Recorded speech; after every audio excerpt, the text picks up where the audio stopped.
their sins once for all when he offered himself. For the law appoints as high priests men who are weak, but the oath, which came after the law, appointed the Son who has been made perfect forever.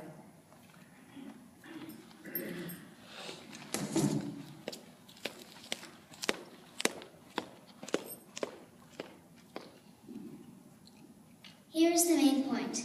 We have a high priest who sat down in the place of honor beside the throne of the majestic God in heaven.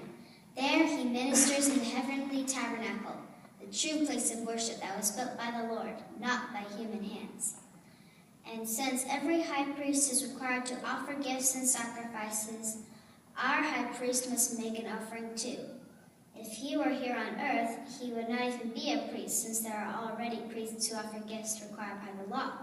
They serve in a system of worship that is only a copy, a shadow of the real one in heaven.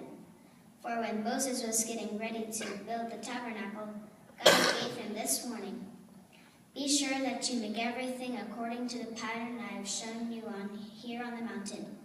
But now Jesus, our high priest, has been given a ministry that is far superior to the old priesthood. For he is the one who mediates for us a far better covenant with God, based on better promises. If the first covenant had been faultless, there would have been no need for a second covenant to replace it. But when God found fault with the people, he said, "The day is coming, says the Lord, when I will make a new covenant with the people of Israel and Judah. This covenant will not be like the one I made with my ancestors when I took them by the hand and led them out of the land of Egypt. They did not remain faithful to my covenant, so I turned my back on them, says the Lord.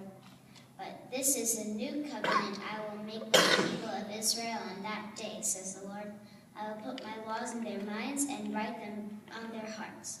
I will be their God, and they will be my people, and they will not need to teach their neighbors, or will they need to teach their relatives, saying, 'You should know the Lord.'